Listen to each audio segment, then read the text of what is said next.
Shalom saudaraku, Christian Leadership hari ini berjudul tentang ketidakamanan dalam kepemimpinan. Saudara, kita akan mulai dengan membaca firman Tuhan dari Yohanes 12 ayat 42 sampai dengan ayat yang ke-43, saudara.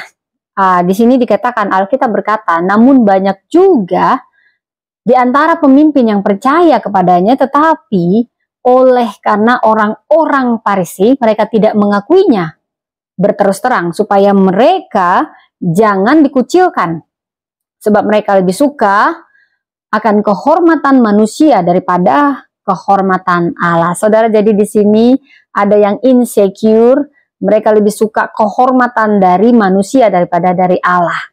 Mereka takut sama orang Farisi daripada takut kepada Allah.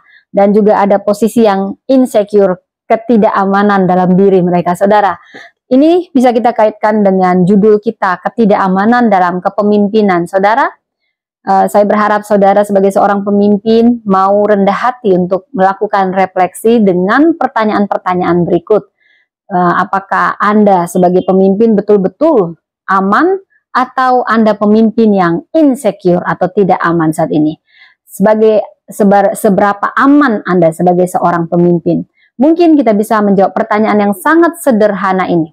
Saudara, apabila anggota saudara atau orang lain mempunyai ide yang lebih cemerlang, lebih bagus daripada ide Anda sebagai pemimpin, apakah Anda mendukungnya atau justru menyembunyikannya, pura-pura diam? Gitu, saudara. Kemudian, apakah Anda merayakan kesuksesan anggota Anda, orang-orang di sekitar Anda, atau Anda justru merasa terancam dengan kesuksesannya? Kemudian pertanyaan yang lainnya mungkin, apakah Anda merasa terancam dengan seseorang karena melihat dia lebih berbakat dan lebih berprestasi daripada Anda? Jika jawabannya ya, Anda bisa menjawabnya dalam hati, saudara, dan Anda sedikit tertekan karena merasa terancam, artinya Anda punya masalah insecure sebagai seorang pemimpin, dan Anda harus berhati besar untuk menghadapinya. Perhatikan, saudara, pemimpin yang insecure itu tidak percaya diri, sehingga dia pasti akan merasakan rasa tidak aman dalam diri orang lain, terutama dalam diri orang yang menurutnya akan mengancam posisinya, saudara. Seperti kata pepatah, kita tidak bisa memberikan apa yang kita tidak miliki. Kalau kita pemimpin yang insecure, impossible, mustahil, omong kosong, kita bisa membuat orang lain, terutama orang yang kita anggap sebagai ancaman, merasa aman. Karena kita nggak punya rasa aman, saudara. Yang kita bagi juga justru rasa yang aman, rasa yang tidak aman. Jadi untuk menjadi pemimpin yang efektif, kita perlu membuat orang-orang di sekitar kita, pengikut kita, merasa nyaman dengan diri mereka sendiri. Yang kedua, saudara, pemimpin yang insecure atau tidak percaya diri itu, dia akan lebih banyak mengambil daripada memberi. Perhatikan, lebih banyak mengambil daripada memberi. Mereka terus-menerus mencari cara untuk mendapat pengakuan atas diri mereka dan cinta. Itu yang mereka cari. Karena perhatian mereka hanya tertuju pada rasa aman, rasa aman, rasa aman. Mereka kebanyakan adalah penerima dan bukan pemberi. Dan penerima, saudara, kalau hanya jadi penerima doang, Anda bukan pemimpin yang baik.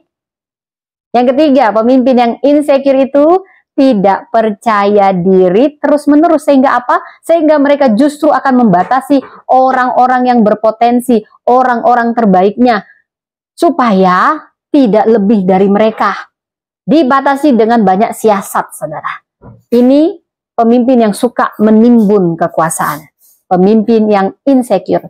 Faktanya, semakin baik anggotanya, semakin baik pengikutnya, dia akan merasa semakin besar ancamannya, sehingga dia akan semakin membatasi orang-orang yang berpotensi ini untuk membatasi kesuksesan dan mendapat pengakuan dari orang sekitarnya, saudara. Wow, ini hatinya kecil sekali, saudara.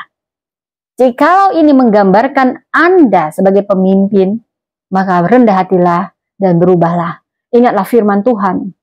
Dalam Roma 12 ayat 10 dikatakan, hendaklah kamu saling mengasihi sebagai saudara dan saling mendahului dalam memberi hormat, saudara. Jadi kepemimpinan yang insecure atau tidak aman itu seringkali muncul justru karena kita takut kita kehilangan kendali, takut kehilangan posisi. Padahal dalam Alkitab ada banyak prinsip yang bisa membantu kita menjadi seorang pemimpin untuk mengatasi insecure di dalam diri kita. Pertama, saudara, kita harus percaya bahwa kepemimpinan itu adalah panggilan Tuhan. Saudara, kita bisa membaca dalam Yeremia 29 ayat 11 bahwa Tuhan jelas berkata dalam ayat ini, "Aku ini mengetahui rancangan apa yang ada padaku mengenai kamu." Itu firman Tuhan ya saudara ya. Rancangan apa? Rancangannya damai sejahtera, bukan kecelakaan, yang akan memberi hari depan penuh harapan. Jadi seorang pemimpin harus percaya bahwa posisinya adalah bagian dari rencana Tuhan atas dirinya. Dan dia harus percaya bahwa Tuhanlah yang mengangkat. Dan dia juga yang dapat menurunkan kita sebagai seorang pemimpin. Seperti yang ditulis di Mazmur 75 ayat 7-8. Justru ketakutan kita sebagai seorang pemimpin, takut kehilangan posisi, itu artinya karena kita kurang iman akan rencana Tuhan dalam hidup kita.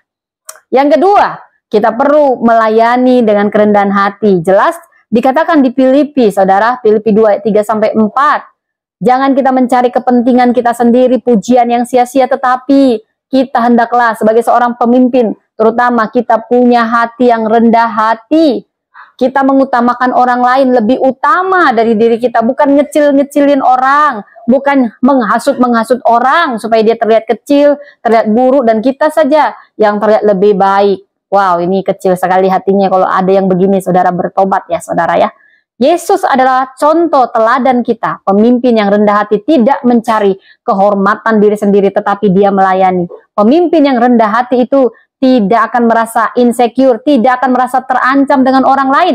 Sekalipun dia lebih berbakat, lebih berprestasi, tetapi justru mereka akan mendukung orang ini berkembang dan mendukung mereka untuk semakin bertumbuh, saudara. Kalau dibatasi, there's something wrong with you. Apalagi kau pura-pura diam, kau tahu melakukan yang baik, tapi kau tidak melakukannya, kau berdosa sebagai pemimpin. Kau diamin potensi-potensi besar, pura-pura diam supaya nggak berkembang. Wah, itu dosa. Jangan kau pikir itu nggak dosa, saudara, sebagai pemimpin. Berarti kau tidak punya kerendahan hati, yang kau utamakan hanya dirimu, posisimu. Apalagi kalau kau dapat uang, pelayanan dapat uang. Nah, ini biasanya insecure-nya cepat kalau cari uang, saudara ya. Bertobatlah. Kemudian, jangan takut. Jangan takut sama orang di sekitarmu yang lebih berpotensi darimu, lebih berbakat padamu. Mari kita belajar dari kesalahan Saul terhadap Daud. Bila kita membaca dari 1 Samuel 18, saudara, 1 Samuel 18 ayat 6-9, Saul terancam oleh Daud karena Daud lebih berprestasi, lebih dicintai dibandingin dengan dia. Alih-alih dia mendukung Daud, justru Saul membiarkan dirinya dikuasai rasa iri, rasa cemburu, yang justru menghancurkan dirinya sendiri. Jadilah pemimpin yang berhati besar. Lihatlah bakat atau potensi di sekitar Anda, orang-orang Anda, sekalipun lebih dari Anda, sebagai aset, bukan ancaman. Saya ulang, sebagai aset, bukan ancaman, saudara. Itu baru pemimpin sejati. Saudara, yang keempat, kita perlu untuk menghancurkan ketidakamanan ini, kita harus percaya bahwa kekuatan sejati kita datang dari Tuhan, bukan dari prestasi, bukan dari potensi, tapi dari Tuhan. Bila kita membaca dari Yesaya 41 ayat 10, saudara, jelas dikatakan, jangan takut. Tuhan menyertai kita, meneguhkan kita, menolong kita, memegang kita dengan tangan kanannya. Tangan kanannya itulah yang akan membawa kita kepada kemenangan, menuju kemenangan. Kalau kamu sebagai pemimpin punya rasa takut kehilangan posisi, takut kehilangan jabatan, itu karena kamu tidak percaya diri, insecure sebagai pemimpin, dan kurang iman, kurang mengandalkan Tuhan, tetapi mengandalkan kemampuanmu, pengalamanmu. Jangan andalkan itu. Percaya, kekuatan sejati kita dari Tuhan. Jadi nggak perlu insecure. Yang kelima, kita harus fokus pada tujuan bersama, bukan kepentingan pribadi, bukan untuk posisi, saudara. Bila kita membaca dari 1 Korintus 12 ayat 12-27, jelas dikatakan kita ini tubuh Kristus, saudara. Setiap orang, potensinya, karunianya, punya peran unik untuk kerajaan Allah. Tujuan kita memperbesar kerajaan Allah, bukan memperbesar posisi kita, memperbesar kantong kita. Jangan. Kita sebagai pemimpin harus melihat